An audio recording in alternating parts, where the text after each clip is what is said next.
మహాగణాధిపతయే నమః. ఓం గురుభ్యో నమః. ఓం శ్రీమాత్రే నమః. పరమేశ్వర స్వరూపమైనటువంటి జ్యోతిష, వాస్తు మరియు ఇతర అనేకమైనటువంటి శాస్త్రములను మనకు అందించినటువంటి మహర్షులకి నమస్కారం. హయగ్రీవ హయగ్రీవ హయగ్రీవేతి యో వదేత్ తస్య నిస్సరతే వాణి జిహ్నుకన్యా ప్రవాహవత్.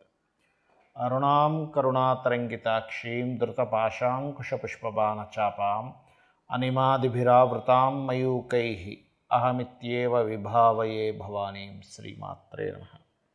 పితృదేవతాభ్యో నమః. ప్రేక్షకులకి ఈరోజు మనం వార ఫలితాల్లో 7వ తేదీ నుంచి 13వ తేదీ వరకు ముందుగా గ్రహస్థితి ఏ విధంగా ఉంది అని చెప్పి చూసుకున్నట్లయితే మనకి చంద్రుడు తులారాశి నుంచి మకర రాశి వరకు సంచరిస్తాడు. వృశ్చిక రాశిలో శుక్ర బుధులుంటూ ఈ యొక్క బుధుడు 8వ తేదీ నుంచి ధనస్సు రాశిలోకి, ధనస్సులో కుజ మరియు రవి యొక్క సంచారము, కుంభరాశిలో శని, మేషంలో గురువు, మీనంలో రాహువు, కన్యారాశిలో కేతువు యొక్క సంచారం జరుగుతుంది. ఈ యొక్క గ్రహస్థితిని అనుసరించి ద్వాదశ రాశుల వారికి ఏ విధంగా ఉండబోతుంది, ఏ యొక్క విషయాల్లో జాగ్రత్త వహించాలి, ఎటువంటి దేవతా ఆరాధన, ఎటువంటి గోసేవ, ఏ గ్రహ ఆరాధన చేసుకోవడం ద్వారా మీరు ముందుగా రాబోయేటువంటి ఇబ్బందిని తెలుసుకొని ఆ యొక్క ఇబ్బంది యొక్క ప్రభావాన్ని ఏ రకంగా తగ్గించుకోగలరు అనేటువంటి విషయాన్ని ఇప్పుడు మనం తెలుసుకుందాం. తులాలగ్నము, తులారాశి.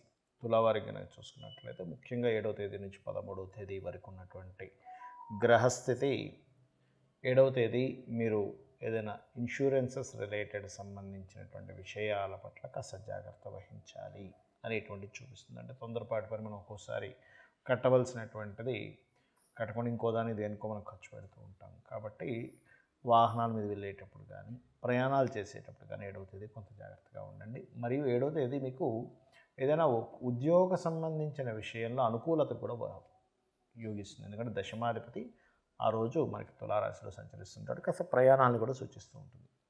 అదేవిధంగా 8, 9 తేదీలు కనుక చూసుకున్నట్లయితే ప్రధానంగా ఇక్కడ కలిగేటువంటి ఫలితాల్లో రుణము లభించడానికి లోన్స్ కోసం ట్రై చేసినట్లయితే 8, 9 తేదీలు మీకు చాలా అనుకూలంగా ఉంటాయి. ఇక 10, 11వ తేదీలు కనుక చూసుకున్నట్లయితే ఇది వివాహ సంబంధించినటువంటి ప్రయత్నాలకి 12, 13 తేదీలు కూడా వివాహ ప్రయత్నాలకి యోగిస్తుంది. ఇక మిగతా అంశాలు కనుక చూసుకున్నట్లయితే మీకు రాస్యాధిపతి 2వ స్థానంలో ఎప్పుడైతే ఉన్నాడో ఇక్కడ ముఖ్యంగా ఈ కమ్యూనికేషన్స్ కారకుడైనటువంటి బుధుడు ముందుకు వెళ్ళిపోయాడు 8వ తేదీ నుంచి. కాబట్టి మీరు కాస్త కమ్యూనికేషన్స్ చేసేటప్పుడు ముఖ్యంగా 3వ స్థానంలో 2 పాపగ్రహాలు ఉన్నాయి కాబట్టి ధైర్యాన్ని, సాహసాన్ని ఇస్తుంది. కాకపోతే ఏదైనా కమ్యూనికేట్ చేసేటప్పుడు కాస్త జాగ్రత్తగా కమ్యూనికేట్ చేయండి. 12వ స్థానంలో కేతు ఉన్నందుకు కాస్త ఇన్వెస్ట్మెంట్స్ రిలేటెడ్ సంబంధించిన విషయాల పట్ల కాస్త జాగ్రత్త వహించండి. హోమ్ లోన్స్ లభిస్తాయి, అందులో ఎటువంటి సందేహం లేదు. అయితే మీకు ఇక్కడ ఏంటంటే ఎప్పుడైతే 7వ స్థానంలో గురువు ఉండి రాశిని చూస్తున్నాడో చాలా విషయాలకి గురువు యొక్క బలం వల్ల ఇది ముఖ్యంగా ఉద్యోగ అవకాశాలని మరియు ఉద్యోగంలో కొంత ప్రమోషన్స్ రావడానికి ఇది యోగిస్తుంది చెప్పాలి అంటే. అదేవిధంగా ఇక్కడ గమనించుకున్నట్లయితే ఈ రవికుజులు కాస్త 3లో ఉన్నందుకు ఒత్తిడి, అదేవిధంగా కొన్నిసార్లు కొంతమంది చూడండి బాడీ పెయిన్స్ రావడం కానీ లేకపోతే వేడి చేయడం కానీ ఇటువంటివి కాస్త ఎక్కువగా చేస్తూ ఉంటుంది తులారాశి ఆ తులాలగ్నం వారికి.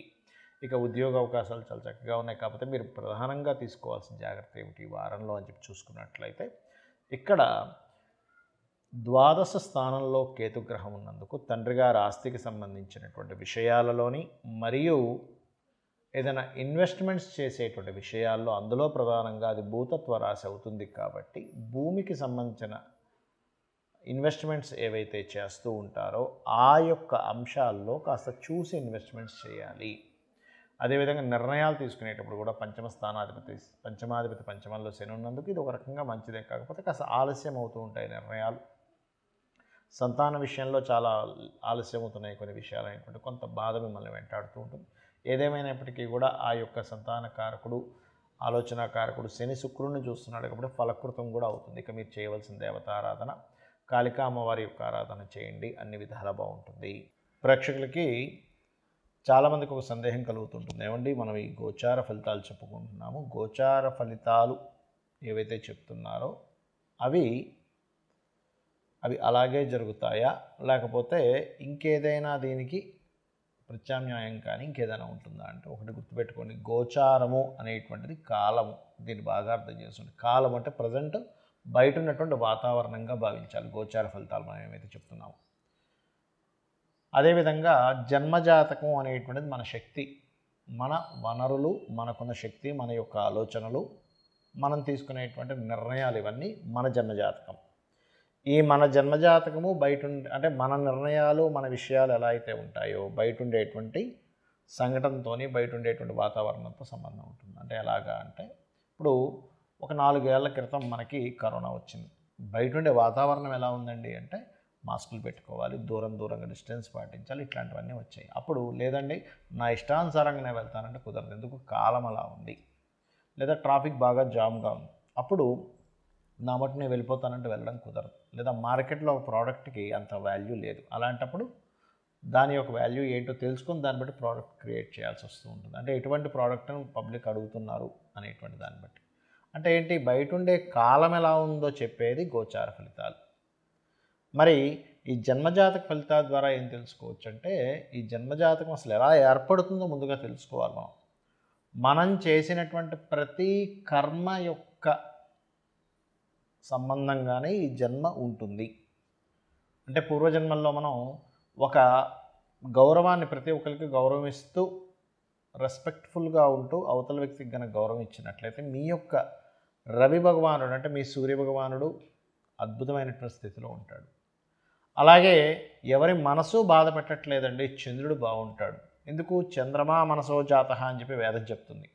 అంటే చంద్రుడు బాగున్నాడు అంటే నువ్వు కృతజన్మలో ఎవరి మనసు బాధించలేదు. చంద్రుడు బాగోలేదంటే ఈ జన్మలో నువ్వు బాధపడుతున్నావు మానసికంగా, నువ్వు ఈ జన్మలో బాధపడుతున్నావు మానసికంగా అంటే పూర్వజన్మలో నువ్వు ఇంకొకరి మనసు బాధ పెట్టావు. కాబట్టి కనీసం ఈ జన్మలో అయినా ఎవరి మనసును క్లేదపడేలా చేయకు.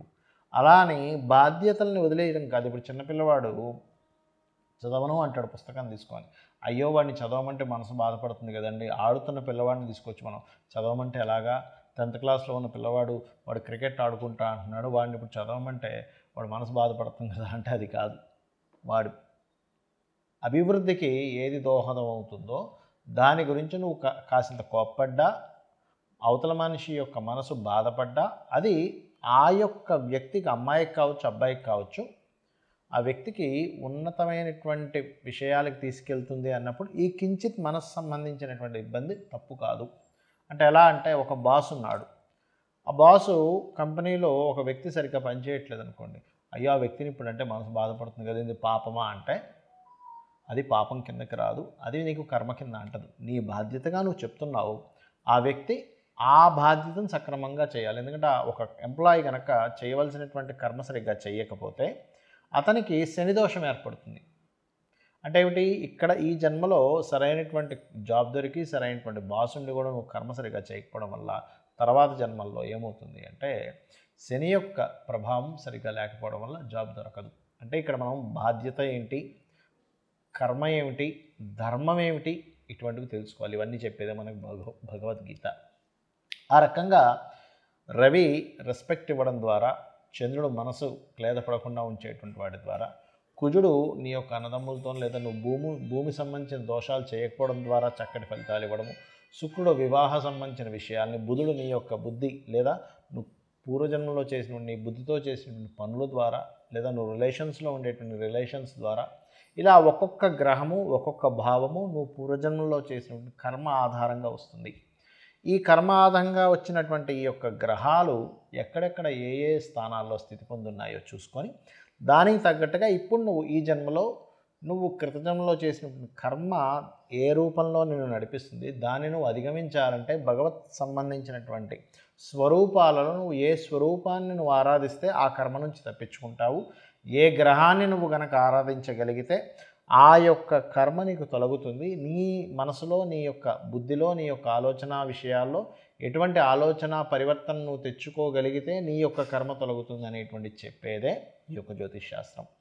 అంటే దీన్ని బట్టి ఏమిటి, నువ్వు ఎందుకు ఎదగట్లేదు, నీకు ధనయోగం ఏ రకంగా వస్తుంది, రావట్లేదంటే ఎలా చేస్తే వస్తుంది, ఏ దేవతా ఉపాసన చేస్తే వస్తుంది, నీకు బంధువర్గాల్లో ఎందుకు ఇబ్బందులు వస్తున్నాయి, నీకు ఏ నివాసం అంటే నివాసం అయినటువంటి గృహం ఏ దిశలో అయితే నీకు బాగా కలిసి వస్తుంది, అన్ని దిశలు మంచివే, కానీ నీకే దిశ కలిసి వస్తుంది, ఆ రకంగా విద్య, ఉద్యోగము, సంతానము, వివాహము, వివాహ జీవితాలు, ఇవన్నీ కూడా ఎవ్రీథింగ్ చెప్పేది మీ యొక్క జన్మజాతకము. ఈ యొక్క జన్మజాతక ఫలితాలని, గోచార ఫలితాలని రెండింటిని తెలుసుకొని మీ యొక్క జీవితాన్ని అద్భుతమైనటువంటి మార్గం వైపు నడిపించుకుంటారని నా యొక్క అమ్మవారి అనుగ్రహంతో పరిపూర్ణంగా కోరుకుంటూ శ్రీమాత్రే నమః.